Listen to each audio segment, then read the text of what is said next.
Hi, guys, and welcome to the Glam Reaper Podcast. We have another episode lined up for you today, and today we're talking about the stories and the legacies that we leave behind.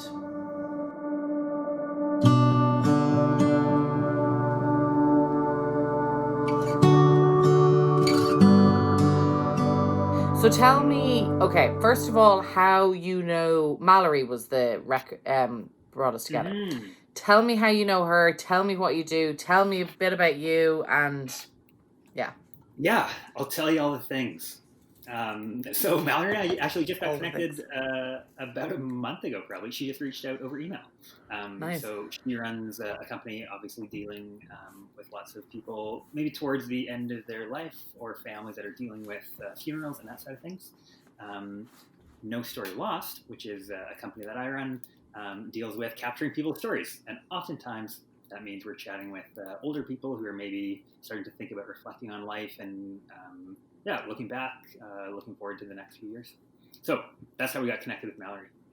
Right. And a little bit more about myself. I have my hand in a few different things. So with most of my time, I run a charity called Meal Share. Oh. We work with restaurants across Canada to provide meals to youth in need. So we've got a goal of ending youth hunger, or at least being able to tell our grandkids that there's no more youth hunger in this world. That's an ambitious goal. I love it. It's an ambitious goal. Yeah, there's a quote that we very much like that says, "If your life's work can be accomplished during your lifetime, then you're not dreaming big enough." Wow. So yeah, we figured let's pick an ambitious goal and try to get there. I need to go back to the drawing board, it seems. No, I think you've got some incredible goals. Sounds like some amazing conversations that you're starting.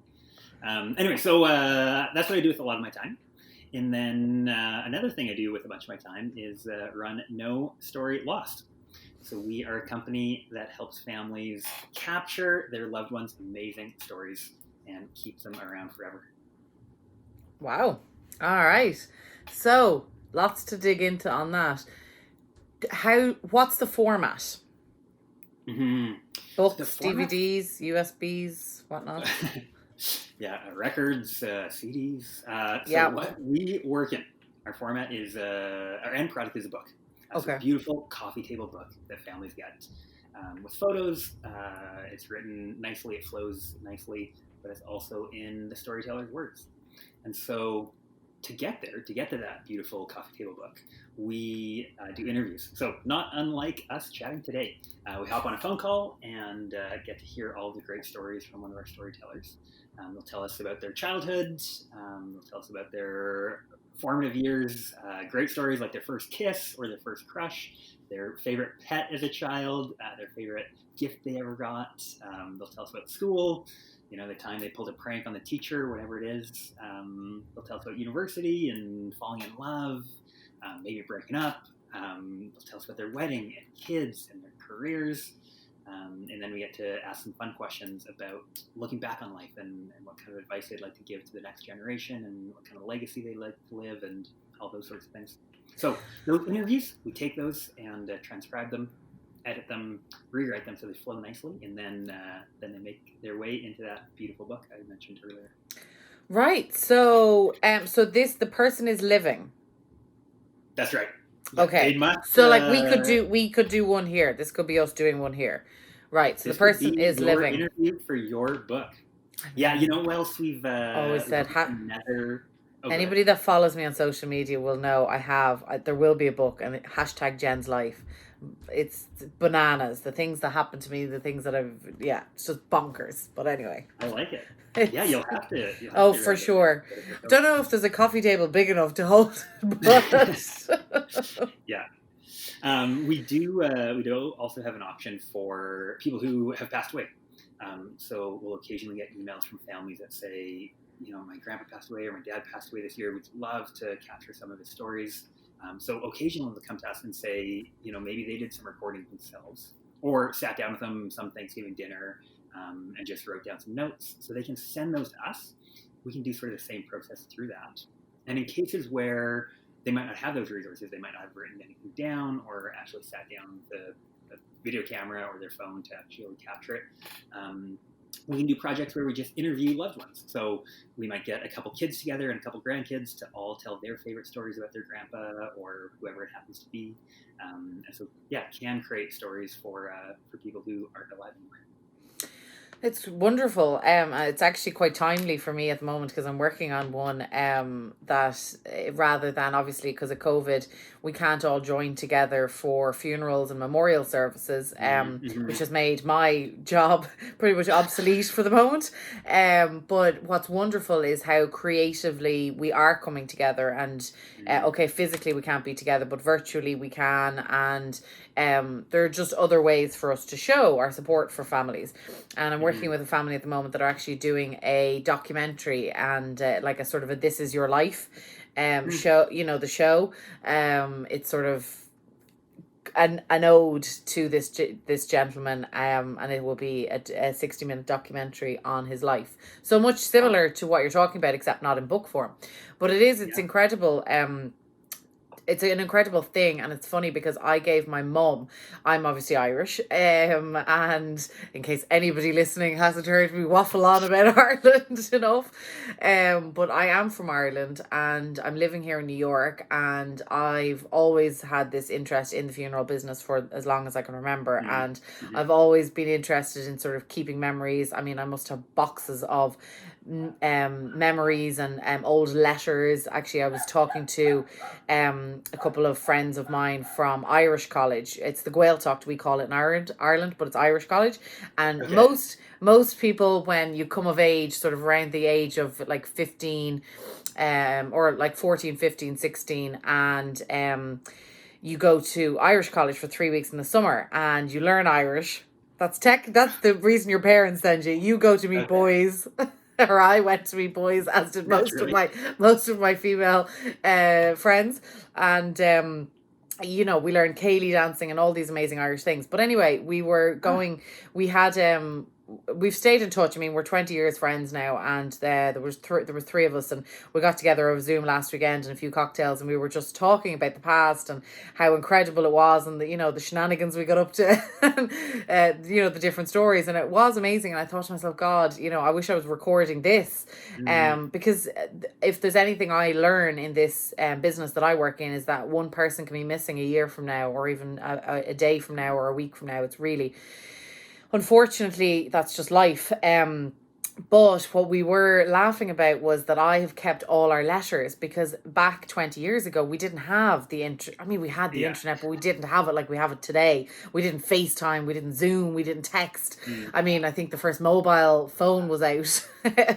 And so we wrote letters, and I have boxes of these letters, and the girls couldn't believe I still had them. So I've always been interested in sort of preserving memories, and one of the girls is actually incredible at visually preserving those menus. She has photo albums and photo albums and photo albums, and it's a time gone past. It's photos are not in the attics anymore. They're not in your basement. They're not in boxes. They're online. They're on your Facebook, on your Instagram. So it is becoming obsolete, which is really scary. So something like what you're doing, I think, is incredible in terms of getting it all together and putting it together for somebody's memorial or for a funeral, or that the copies can be made and it can be shared. But one of the questions I have for you is, many years ago, as I said, I'm into keeping the memories, and I found this little book, and I love these type of things. Like I will buy these for like people randomly, but I bought this little book, and it was basically what you're probably describing, or the questions you ask, and it was answer a question a day for a year, 365 questions.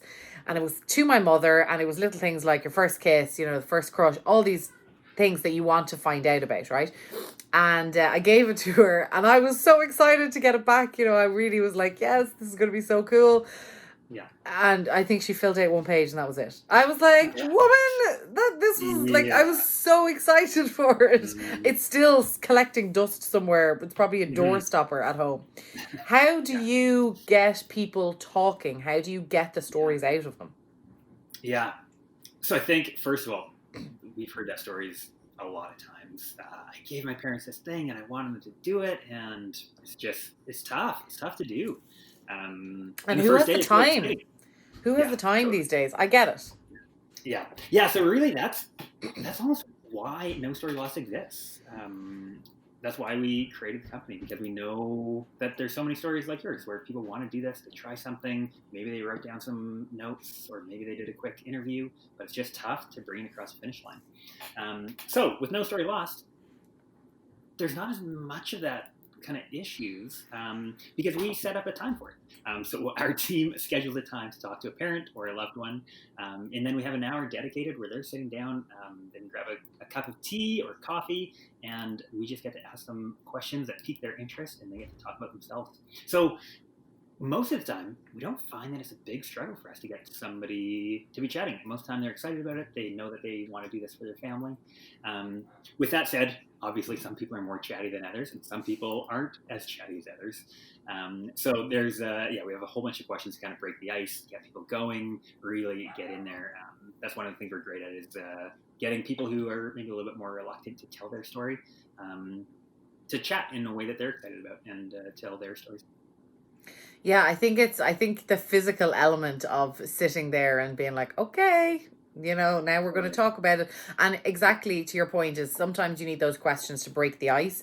I even know for myself, I've sat down and worked out a pre-plan with my mum. So I know what she would like for her funeral, which anybody that listens to this show is going to know how much I love pre-planning. But if you're new to the show, pre-planning is where it's at. It's really important. I think it's such an essential part. If you have a will, you need a pre-plan. It saves massive amount of family issues, arguments, all of that sort of stuff. But again, I know if I left the document with her and said, just fill that out, Mum, like in the appendix of my first book, is literally, if you answer every question in my book, you will have done a pre-plan, and you can hand it to your family member. It's done. But equally, I know because I've left documents, I've left things like what I just told you about the book to my mum, and it collects dust in a drawer, and that's the end of it. Whereas when you sit down, and in this particular instance, two of us sat down with a couple of vodka Diet Cokes, which is our mother-daughter drink, back home, and we cried and we laughed and we did it, and it was amazing. And I do think these type of legacy videos and legacy books, I know they've been around a little bit, and I know it was famously on the Kardashians. Kris Jenner got a legacy video done for MJ, I think is her mum or something. I don't really know. I actually don't watch the show, but I watched that episode. Anything funeral related, I'm in. But it's so weird. But yeah, so I do think it's really, really important. What do you do with the person that is really awkward though, and is just sort of like, I don't know. I mean, why did they, like, maybe say for example, if I bought this for my mum, right? And my mum was like, I don't know, like, I don't remember these things. Like, do you have a time frame? Are you sitting in front of her, right, Olivia, we have an hour, that's my mum's name. Do we have an hour, and do you just keep at her until something comes out, or do you have any tricks to loosen people up? Yeah, couple tricks for sure. So one of the things that we run into is occasionally somebody like you will come to us and say, I would love to do this. I know if I try and do it on my own, it's just not going to happen. I'm busy, I work, I have kids, whatever it happens to be. So you do this. And we say, great. Then they go to their parent and they say, we've got this amazing idea. We'd love to capture your stories. We want to put them in a book. And their parent, maybe like your mom, might say, no, not my thing. I don't want to do it. So one of the biggest tips that we have is just having that conversation in a careful way, and telling a parent or a loved one why this is important to you. So why is it important for me to hear my dad's stories? Well, I don't remember all of them. He's told me them, but I don't remember all of them. There's some things that I don't even know that I'll learn through this interview. And I think importantly for a lot of people is to say, if I have kids one day, I'd love for my kids to get to know my dad the way that I know. And if he's not around, you're going to get me all emotional. I miss my dad. Yeah, we all are going to get emotional. I'm sure it happens. It's got to happen every podcast for you. I haven't been home in over a year, which is so unusual for me. Ugh. Anyway, continue. Yeah. Anyways, yeah. So I think that's one big tip is to not just say, "Hey, we want to do this book and get your stories," but rather, here's why we want to get the book. here's why we want Right. to hear stories, and here's why we care and why we love hearing these stories and we want to keep them around forever. So that's one big thing. And we find that when a parent or a grandparent understands that, they seem to open up a little bit more and say, okay, I know now why I'm doing this. I'm excited about doing this for my kid, for my grandkid, and then they'll open up to the stories. It makes it a lot easier. So I think starting with that foundation is a great spot. And then I think talking about things that they're interested in. So maybe, if it was my grandpa, he wouldn't automatically open up to the time that he fell in love. That's not something that he's So maybe we start with some fishing stories, and we say, Grandpa, tell us about the time. We heard you're a big fisherman. Tell us about the best catch of your life. And he'll have a blast telling that story. And from there, it becomes a little bit easier to say, okay, so then you took those fish home to your wife. Oh, tell us about your wife. And you might get a tidbit or two on why he loves his wife versus starting there, he might not open up. Right. Yeah, no, that's actually, you clearly subscribe to the Simon Sinek TED Talk rule of thumb, and it is so true for companies, and for if you tell people why something is important or why it matters, it's the foundation of everything. So yeah, I would subscribe to that method of thinking myself, and I think I could see, like, I'm just laughing because I'm thinking of my own parents. Like, I'm sure everybody listening is kind of thinking of their own parents or their own siblings or whatever. And I know my brother and my mum would probably be like, oh, for God's sake, no. Whereas me and my dad would be, yes, pull up a seat. We'll have a pint. Let's talk. Yeah. Let me tell you all about me. Yeah, that's and what is the price range of all of these services, or is there different types? Yes, we do have a pretty big range for them. So we have 3 different packages that we offer.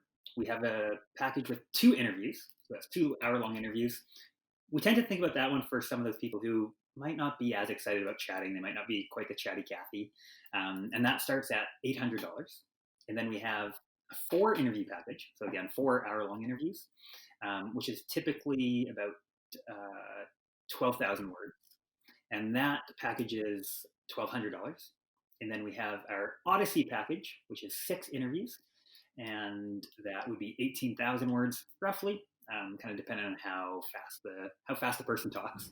So that's sort of the range. And then from there, some families like to add on more interviews. So if somebody just has too many great stories that they can't get them all in that 6 interview package, you can add on interviews for $200 per interview, and that sort of is all inclusive of, then we take those, we edit them, transcribe them, rewrite them so that they flow really well, combine different parts, delete the ums and the ahs and the false starts, and end up with a book that flows really nicely. So yeah, 2 things on the pricing. So one, first of all, do people, while they're doing these interviews, do they send you photos as well? Is that all compiled into the book or just words? Yes. Yeah, so photos is a big part of our books. Right, I'd imagine so. We love to collect a bunch of great photos, make sure we integrate them into the book, and then design it really nicely so that they relate to the different parts of the book. So yeah, that's definitely a big part, and I think a really meaningful part for a lot of families. Yeah, I'd imagine so, and it takes the photos from being their delicate stage to a book that'll actually survive, and people mauling it.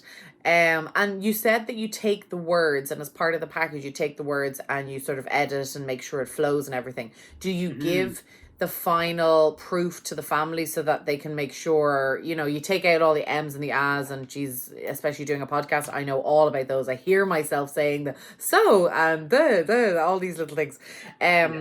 Do they get final say, or do they say, no, I didn't say it like that, I said it like this? Why are you mixing my words? Yeah. So we send along the manuscript before it goes to print to the families, and they can take a look through, make sure we have names right, make sure they like how it flows, all of that sort of thing. So our process is pretty dynamic in that it can be hands-on. So if a family comes up and say they want us to do the interviews and put it together, but then they want to get in there and add little thoughts, that sort of stuff, give us suggestions, say, oh, I'd love for you to get this story, we can definitely do that.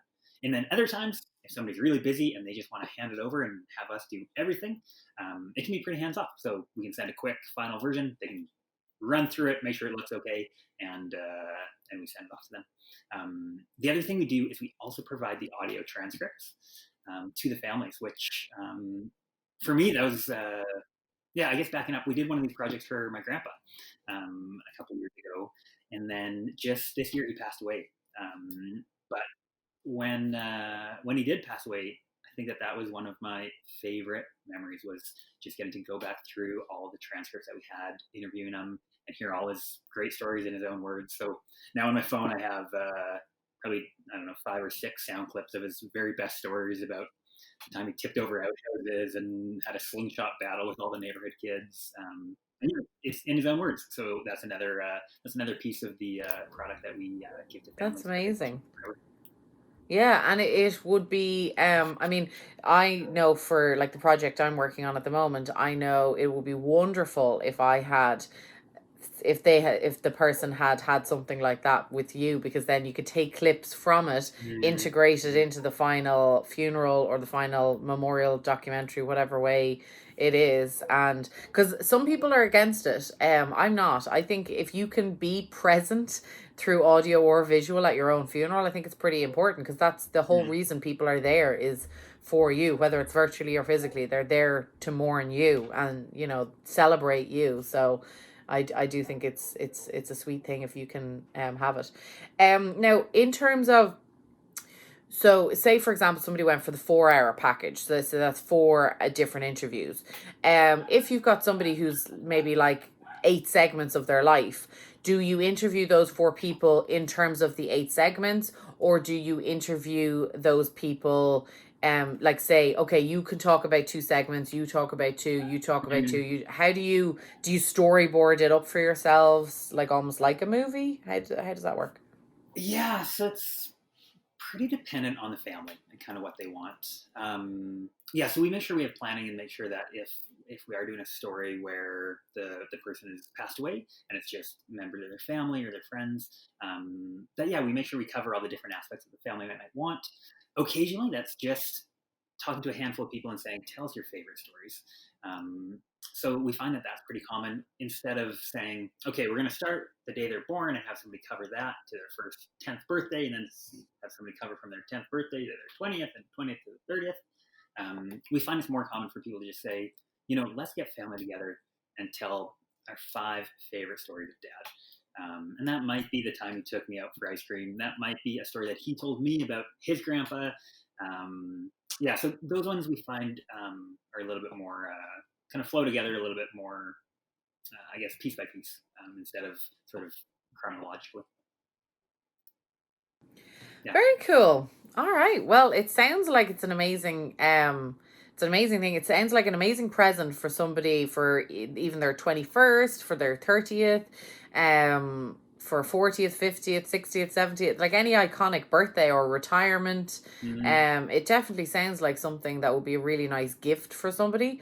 I don't know if you could do it without them knowing. I guess you could. But I think it'd be a really nice gift, even just to give them after the fact, that, here this is something, and I think it's really nice. It's like what I recommend that people actually video their funeral, not their own one, but say for example, if my grandmother passed away, that we have a recording of her funeral, because for me, like genealogy wise, I just think it's a beautiful thing to leave to generations after, to have a recording of that, because it is one of the few life events that we don't really record. It's kind of seen a little bit as not done, or etiquette wise, where I completely disagree with it. I think I think I would rather have a recording of that than I would have maybe even of a wedding, for me. But then maybe that's because I'm I'm more into funerals and weddings. I left my wedding planning career behind, so I'm all funerals. Little promo there. I've got a question for you, Jennifer. Yeah. Not on the topic of no story loss. It's a personal question. A personal question about me. Okay. So, talking to your parents or loved ones about funeral planning. My mom, and I don't know if this is maybe a British thing, but she is adamant that she wants no funeral. So she wants us to have a party, but nobody to say anything. Yeah. Nobody to say anything about her. Nobody's standing up. Nobody's toasting. There's no mention of her. Just everybody come together, have some drinks, have some wine, and that's all. And I I feel like if she passed away right now, I would want to not respect her wishes. I would want to say something. I'd want people to have a chance to share, but I'd also obviously be haunted by her ghost if I did that. So Yeah. risky move. So how? What do you do? How do you navigate that? A different vision for something that. Well, that's what I love about this is that you're talking about it. Can we give you an applause for that right now? Because most families don't. If there's one thing that I encourage constantly on this podcast is if nothing else, if you're a person who just randomly came upon this podcast, take a snippet of it and just at the dinner table tonight be like, did any of you guys ever think about your funeral? What would you like for it? I will die happy if that's all that anybody gets from it. First of all, so well done on that. And well done on your mom for knowing what she wants. Good girl. I love that. I will say if I personally as a professional was sitting in front of her, I don't know what her name is. I would say Jeremy's mom. Sandra. I'm going to send her the podcast. So you yeah, do. Well, actually, yeah, you can even, I can send you the PDF, of my book. So tell her she can fill everything out so it's there in black and white. But what I would do is genuinely sitting down in front of her, I would tell her that, listen, Sandra, I think what you want and what your idea is incredible.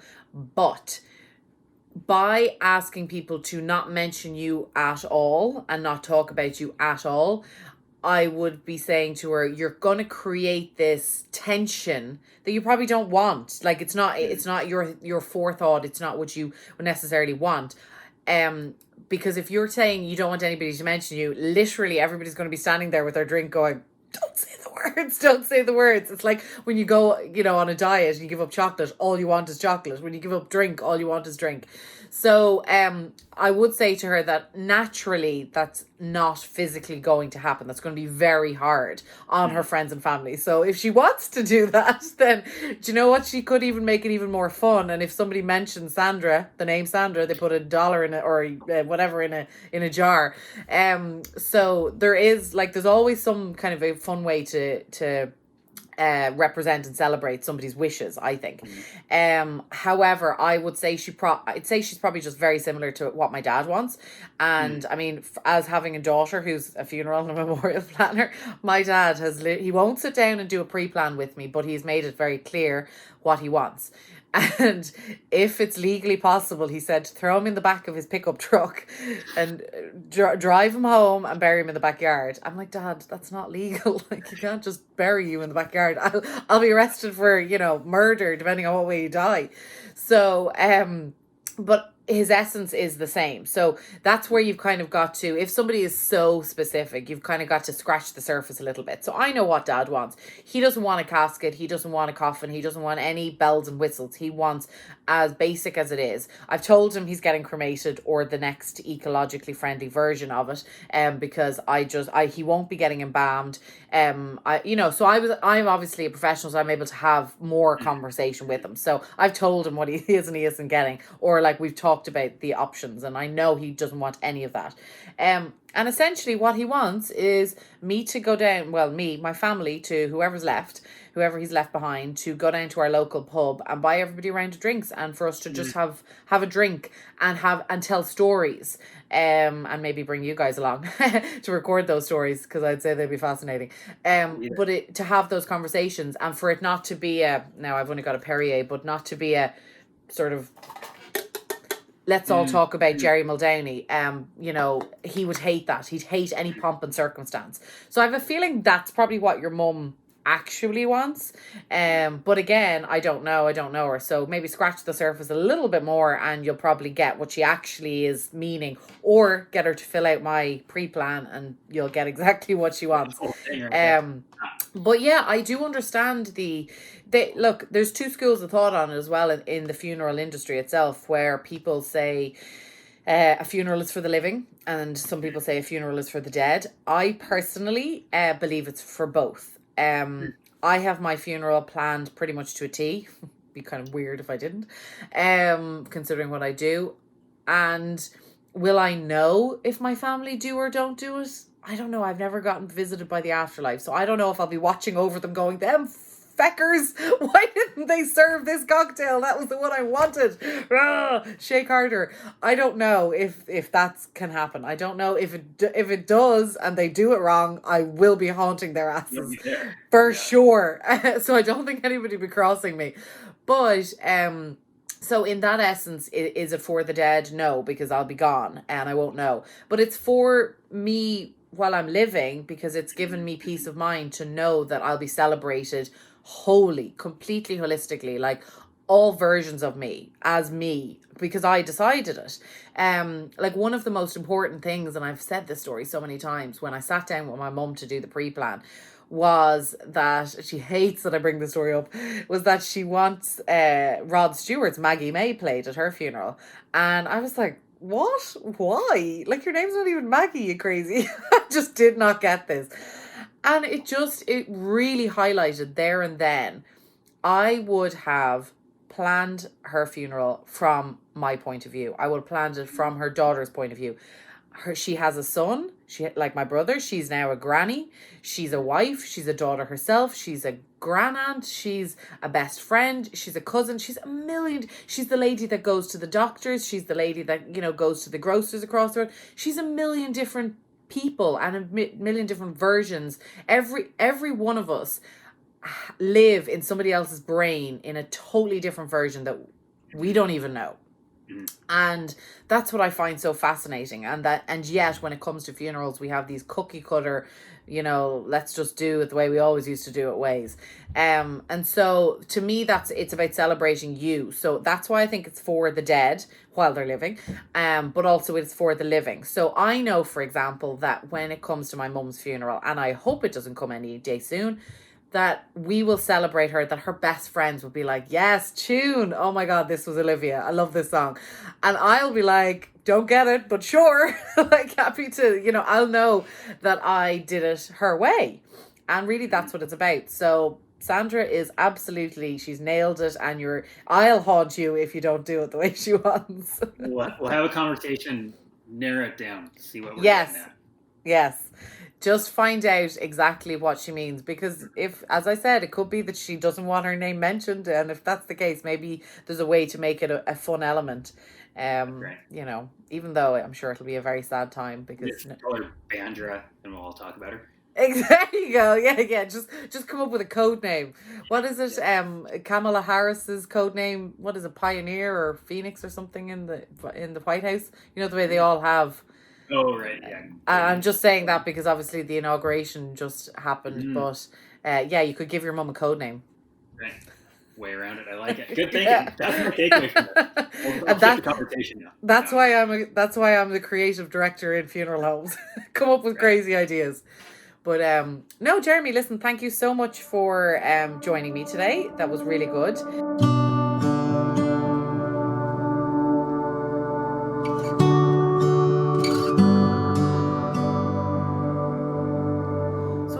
That, guys, would you be interested in recording your stories, your photos, putting it all together in a book?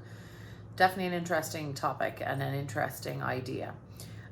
Send us your interesting thoughts and your interesting ideas. Have you experienced life, love and loss, or are you in the funeral industry and you want to talk to us?